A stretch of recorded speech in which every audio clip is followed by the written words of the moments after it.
مرحبا أهلا النوادي.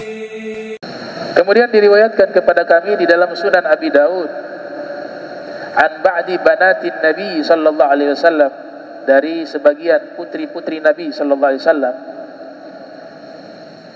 Nabi sallallahu alaihi wasallam mengajarkan doa tersebut dengan mengatakan, "Kuli, bacalah kamu, hina tusbihina, ketika kamu berada di waktu pagi, subhanallah wa bihamdihi, la quwwata illa billah, ma sya'allahu kan, wa ma lam yasha' lam yakun.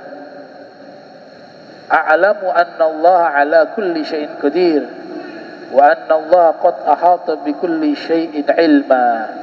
Fa innahu man qalahunna hina yusbihu hufida hatta yumsiya, wa man qalahunna hina yumsiya hufidha hatta yusbiha." Diriwayatkan oleh Imam Abi Daud.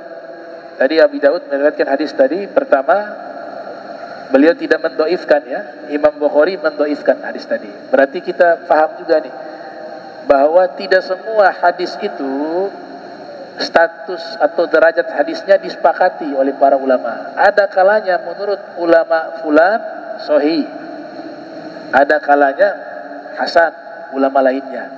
Bahkan ada satu hadis 4 penilaian yang berbeda. Ada ulama mengatakan hadis palsu. Ibnu Zawzi Al-Baghdadi, kelahiran tahun 510 Hijriah, wafat 597 Hijriah. Dalam kitab Al-Mawdu'at, kumpulan hadis-hadis palsu, mengatakan hadis ana madinatul ilmi wa aliyun babuha, saya kotanya ilmu, Imam Ali pintunya. Ibnu Zawzi mengatakan hadis palsu. Akan tetapi Imam Suyuti, Jalaluddin As-Suyuti, yang lahir tahun 849 Hijriah, wafat 911 Hijriah, dalam kitab Tarikh Al-Khulafa mengatakan hadis ini derajatnya hasan. Al-Imam Al-Hakim yang lahir tahun 321 Hijriah, wafat 405 Hijriah, di dalam kitab Al-Mustadrak mengatakan hadis ini sahih. Dan imam yang lainnya ada yang mengatakan hadis ini dhaif. Lihat, satu hadis tapi penilaian di antara para imam-imam ahli hadis berbeda. Ada yang mengatakan palsu, ada yang mengatakan kalau tidak salah Imam Suyuti mengatakan hadis ini hadis hasan atau dhaif. Imam Hakim mengatakan hadis ini sahih. Begitu juga Al-Imam Said Ahmad bin Siddiq Al-Gummari mengatakan hadis ini sahih dan derajatnya hampir mutawatir. Jadi kalau disimpulkan hadis ini hadis yang kuat, sehingga beliau menulis kitab tentang penolakan terhadap kepalsuan atau lemahnya hadis ana madinatul ilm wa aliyun babuha. Dibuat risalah khusus oleh Said Ahmad bin Muhammad bin Siddiq Al-Gummari, yang kesimpulannya beliau mengatakan hadis ini sahih, bahkan derajatnya mutawatir, diriwayatkan oleh lebih dari 10 orang sahabat Nabi Muhammad sallallahu alaihi wasallam. Jadi masalah khilaf bukan hanya fikih tapi juga di dalam ilmu hadis, khususnya dalam penilaian status hadis tersebut, derajatnya apakah sahih, hasan, dhaif atau maudhu. Nah, Imam Bukhari tadi saya katakan, Imam Al-Hafiz Ibnu Rajab Al-Hambali yang lahir tahun 736 Hijriah, wafat 795 Hijriah, di dalam pujiannya kepada Imam Bukhari, beliau memuji 2 kitab Imam Bukhari. Yang pertama tadi adalah kitab Sahih, yang kedua adalah kitab At-Tarikh Al-Kabir, ya. Beliau mengatakan qad sabaqan nasa fi tasnifi as-sahih wa tarikh. Imam Bukhari mengungguli para ulama dengan menyusun 2 kitab, kitab Sahih dan kitab At-Tarikh Al-Kabir. Yang satu berbicara kumpulan hadis riwayah, dan kitab yang satunya berbicara tentang ilmu jarh wa ta'dil atau ilmu rijalil hadis. Berikutnya Imam Abu Daud meriwayatkan dari sebagian putri-putri Nabi kita Muhammad sallallahu alaihi wasallam, di mana Nabi mengajarkan untuk membaca di waktu pagi subhanallah wa bihamdihi la quwwata illa billah masyaallahu kan wa ma lam yasha lam yakun. Maka a'lam anna Allah ala kulli syai'in qadir. A'lamu anna Allah ala kulli syai'in qadir wa anna Allah qad ahata bi kulli syai'in ilma. Fa innahu man qalahunna, kata Nabi sallallahu alaihi wasallam, maka siapa yang membaca doa tersebut hina yusbih, di waktu pagi, hufiz hatta yumsiya, dia dijaga oleh Allah sampai waktu sore. Maknanya dijaga dari musibah, dari mara bahaya, itu dijaga, dibaca di waktu pagi, dia dijaga oleh Allah sampai waktu sore. Wa man qalahunna hina yumsiya hufiz hatta yusbih, dan siapa yang membacanya di waktu sore, maka niscaya dia dijaga hingga waktu pagi. Nah, ini amalan istimewa karena Nabi ajarkan kepada putri-putri beliau langsung. Banat itu putri-putri. Nah, Nabi memiliki 4 orang putri. Semuanya terlahir dari Sayyidah Khadijah bintu Khuwailid alaihassalam. Jadi putri Nabi ada 4. Semuanya mulia, semuanya istimewa, kesemuanya dicintai oleh Nabi Muhammad SAW dan dicintai oleh Allah Subhanahu Wa Taala. Anak tertua, kita bahas sedikit putri Nabi, banatun Nabi, karena ini riwayat dari beliau yang Nabi ajarkan kepada putri-putri beliau. Yang paling tertua As-Sayyidah Zainab, itu anak paling tertua Nabi. Untuk perempuan ya, kalau laki-laki kan ada Gosip, ada Sayyidina Ibrahim, yang ada juga diberikan gelar Thohir. Beliau meninggal lebih dahulu. Jadi Nabi masih hidup, Sayyidah Zainab sudah meninggal terlebih dahulu. Para sejarawan berpendapat beliau wafat pada tahun 8 Hijriah. Ada yang berpendapat wafat pada tahun 5 Hijriah. Ini anak perempuan yang paling tua, namanya Sayyidah Zainab. Anak perempuan yang kedua As-Sayyidah Ruqayyah. Sayyidah Ruqayyah. Setelah Sayyidah Zainab, Sayyidah Ruqayyah. Sayyidah Ruqayyah wafat tepat tahun 2 Hijriah. Bertepatan dengan apa? Ghazwatul Badar, perang Badar. Anak ketiga yang paling tua setelah Sayyidah Ruqayyah, banatun Nabi, anak perempuan Nabi Muhammad SAW, Ummu Kulthum. Nah, kita ini harus hafal nih anak-anaknya Nabi Muhammad SAW ya, baik laki-laki maupun perempuan. Perempuan 4. Ummu Kulthum wafat tahun 9 Hijriah. Wafat tahun 9 Hijriah. Ketiga-tiga putri Nabi ini wafat terlebih dahulu sebelum wafatnya Nabi Muhammad SAW.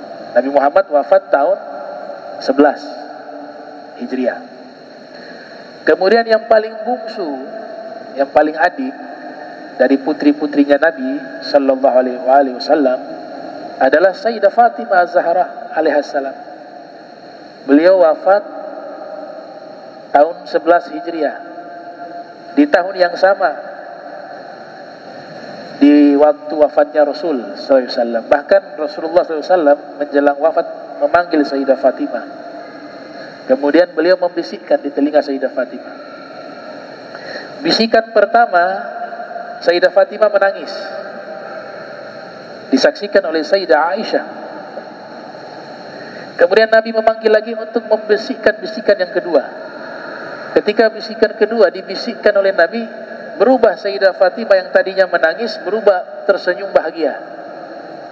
Sampai-sampai Sayyidah Aisyah mengatakan, saya belum pernah melihat orang yang menangis kemudian disusul dengan senyuman dan tawa,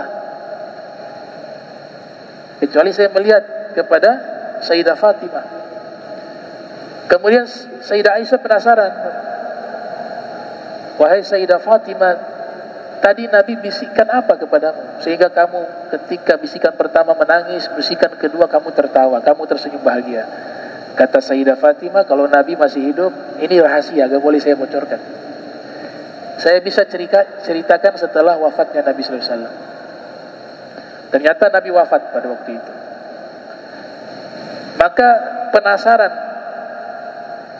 rasa penasaran dari Sayyidah Aisyah ini masih ada dalam hati beliau, sehingga setelah wafatnya Nabi, beliau kembali bertanya kepada Sayyidah Fatimah Az-Zahra alaihissalam, mengatakan bahwa tolong kamu ceritakan tuh bisikannya Nabi kepadamu. Sekarang Nabi sudah wafat, maka sudah boleh diceritakan. Maka Sayyidah Fatimah mengatakan, bisikan pertama yang beliau bisikkan kepadaku, dan itu membuat aku menangis. Nabi mengatakan bahwa saya akan berjumpa dengan Allah. Berarti memang hari itu beliau akan wafat. Ya. Saya ingin bertemu dengan Ar-Rafiqul A'la, kata Nabi. Ar-Rafiqul A'la, ini kalimat indah nih. Ar-Rafiq itu teman yang sangat dekat. Al-A'la yang sangat mulia, sangat tinggi derajatnya. Yang dimaksud Allah di situ. Padahal Nabi diberikan tawaran. Tawaran ini hanya berlaku untuk Nabi Muhammad SAW. Gak ada satu makhluk mendapatkan tawaran ini. Apa itu? Malaikat maut datang, di riwayah malaikat Jibril memberikan pilihan kepada Nabi. Wahai Nabi Muhammad, Allah memberikan salam kepadamu, kemudian memberikan pilihan bahwa kalau kau mau hidup selama-lamanya, Allah izinkan. Karena hari ini juga ada pilihan kedua, kalau kau ingin bertemu dengan Allah, maka hari ini ajalmu. Kau pilih yang mana, wahai Rasul? Nah, kalau kita pasti pilih yang itu, yang pertama itu. Panjang umur. Tapi kalau orang umur terlalu panjang juga gak enak. Hidup di dunia kalau terlalu lama gak enak. Ya, ibarat sesuatu yang dibiarkan terlalu lama, hatta makanan kalau keluar panas-panas enak tuh. Tapi kalau dibiarkan sampai berhari-hari basi, udah gak enak. Begitu juga hidup, kelamaan di dunia gak enak. Tapi Nabi tahu hakikat, saya ingin bertemu Allah. Maka diputuskan hari itu juga Nabi Muhammad SAW wafat. Maka Sayyidah Fatimah mengatakan, beliau bisikan yang pertama kepadaku. Saya menangis karena beliau mengatakan ingin bertemu dengan Allah, ingin berjumpa dengan Allah. Berarti hari ini beliau wafat. Itu saya menangis. Kemudian bisikan yang kedua. Nabi mengatakan, innaki awwalu ahli baiti luhukan bi. Kau adalah orang pertama dari keluargaku yang menyusulku. Artinya setelah Nabi wafat, tidak lama Sayyidah Fatimah akan menyusul Nabi Muhammad SAW. Itu membuat saya bahagia, makanya saya tersenyum. Kemudian Nabi katakan lagi, wahai Sayyidah Fatimah, engkau mau tidak? Engkau adalah Sayyidatun Nisa'i Ahlil Jannah. Engkau adalah pemimpin wanita ahli surga. Kau diberikan pangkat itu oleh Allah. Nah, dua hal inilah yang membuat saya tersenyum bahagia ketika Nabi membisikkan bisikan itu ke telinga saya, kata Sayyidah Fatimah Zahra alaihissalam. Nah, jadi Sayyidah Fatimah inilah putri Nabi yang paling bungsu dan paling dicintai oleh Nabi Muhammad SAW. Ya, semua Nabi cintai, tapi Sayyidah Fatimah ini istimewa. Karena pernah ditanyakan, ya, Imam Ali bin Abi Thalib pernah bertanya kepada Rasulullah sallallahu alaihi wasallam. Beliau mengatakan, "Ya Rasulullah, ayyuma ahab ilaika ana am Fatimah?" Ini pertanyaan juga krusial, ya. Tapi Sayyidina Ali coba tanya, "Wahai Rasul, siapa di antara saya dan Fatimah yang paling kau cintai?" Nah, itu Sayyidina Ali begitu. Antara saya dengan Sayyidah Fatimah, siapa yang paling kau cintai? Apa jawaban Nabi? Luar biasa, Nabi punya jawaban itu memberikan apa? Kesenangan hati bagi yang bertanya maupun yang dipuji. Selalu Nabi kasih bagian semuanya porsi yang sama untuk menghibur hati. Tapi Nabi tidak boleh berdusta, karena semua yang diomongkan itu wahyu. Wa ma yantiqu 'anil hawa in huwa illa wahyun yuha. Maka Nabi menjawab. Nabi mengatakan, Fatimatu ahabbu ilayya minka. Fatimah lebih aku cintai melebihi dirimu, kata Nabi Muhammad SAW kepada Sayyidina Ali. Wa anta a'adzu alayya minha. Tapi engkau adalah orang yang paling aku muliakan, bahkan melebihi Fatimah Zahra. Jadi Nabi kasih penghormatan juga kepada Imam Ali bin Abi Thalib. Sayyidah Fatimah adalah manusia yang paling aku cinta, dan kamu adalah orang yang lebih aku muliakan melebihi Fatimah, kata Rasulullah SAW. Jadi dua-duanya dapat bagian kemuliaan. Dan Sayyidah Aisyah juga menegaskan hal yang sama. Riwayat Imam Al-Hakim dan juga Imam Tirmidzi di dalam sunannya, yang lahir tahun 209 Hijriah, wafat 279 Hijriah. Ketika Sayyidah Aisyah ditanya, Man kana ahab nas ila Rasulillah, siapa manusia yang paling dicintai oleh Rasul? Apa jawaban beliau? Fatimah. Ini jawaban jujur dari Sayyidah Aisyah. Manusia yang paling Nabi cinta di alam semesta ini, itu adalah putri beliau, Sayyidah Fatimah. Wa qila laha minar rijal. Kemudian ditanya lagi, kalau dari golongan laki-laki siapa? Qalat, Sayyidah Aisyah menjawab, zaujuha, suaminya, kata Sayyidah Aisyah. Tapi di momentum yang lain, di momentum yang berbeda, Nabi pernah ditanya dengan pertanyaan yang sama. Wahai Rasul, siapa manusia yang paling kau cinta? Nabi mengatakan, Aisyah. Wa minar rijal, kalau dari golongan laki-laki siapa? Abuha, bapaknya Aisyah. Nah, itu Nabi apa? Menghibur hati. Semua diberikan apa? Porsi, diberikan kemuliaan, penghormatan kepada mereka dan menyenangkan hati mereka. Gitu. Tapi ulama hampir mayoritas sepakat kalau Sayyidah Fatimah ini khususiyah. Karena ada hadis lainnya Nabi katakan, Fatimatu bata'atun minni, man aghdabaha aghdabani. Sayyidah Fatimah itu adalah belahan darah dan dagingku.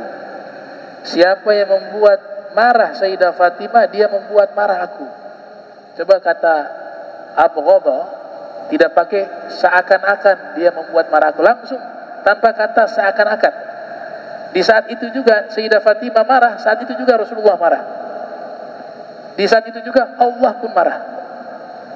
Nah, siapa yang membuat Sayyidah Fatimah bahagia, ridho, maka dia telah membuat aku ridho. Maka di waktu yang sama dia telah membuat Allah ridho.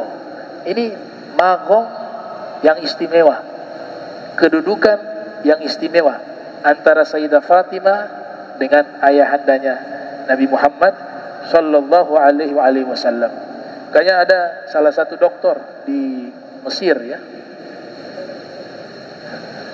bernama Ustazah Aisyah Abdurrahman.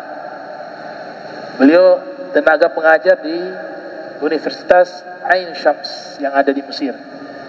Itu menulis kitab khusus membahas biografi putri-putrinya Rasul sallallahu alaihi wasallam, berjudul Banatun Nabi sallallahu alaihi wasallam. Ya, putri-putri Nabi Muhammad sallallahu alaihi wasallam. Nah, insyaallah hadis berikut kita akan bahas di pertemuan berikut, membahas tentang doa agar terlepas dari lilitan hutang, piutang. Ya, ini Nabi ajarkan doa tersebut yang terkenal ya, yang masyhur, yang biasa kita baca, ada di kitab Ad-Du'a Al-Mustajab minal Kitab wa Sunnah, karya Dr. Abdul Halim Mahmud, mantan rektor Al-Azhar Mesir di masa lampau. Beliau punya kitab Ad-Du'a Al-Mustajab minal Kitab wa Sunnah. Itu beliau diktekan doa-doa tersebut, kemudian dicatat oleh murid, jadilah kitab. Nah, termasuk doa ini yang diriwayatkan, ya Allahumma inni a'udzubika minal hammi wal hadzan, wa a'udzubika minal azzi wal kasal, wa a'udzubika minal jubni wal bukhli, wa a'udzubika min ghalabati dain, wa qahrir rijal. Nah, ini doa ini insyaallah kita bahas di pertemuan berikut dengan syarah-syarahnya beserta dengan hadis-hadisnya. Mudah-mudahan semua diberikan sehat wal afiat, istiqamah fi ta'ah wal ibadah, diberikan kita melaksanakan ajaran Nabi Muhammad SAW hingga kita wafat dalam keadaan husnul khatimah setelah panjang umur, sehat wal afiyah. Amin ya rabbal alamin. Allahumma ij'al jam'ana hadza jam'an marhuma wa tafarraqna min ba'dihi tafarrukan ma'suma wa la taj'al minna wa la minna syaqiyan wa la mahruma. Allahumma naffih qulubana 'ani ta'alluqi biman dunak waj'alna min qaumin tuhibbuhum wa yuhibbunak. Rabbana hab lana min azwajina wa dhurriyyatina qurrata a'yun waj'alna muttaqina imama. Wassallallahu ala Muhammadin wa ala alihi wa sahbihi wa barik wasallam. Wa lafu minkum wassalamu alaikum warahmatullahi wabarakatuh.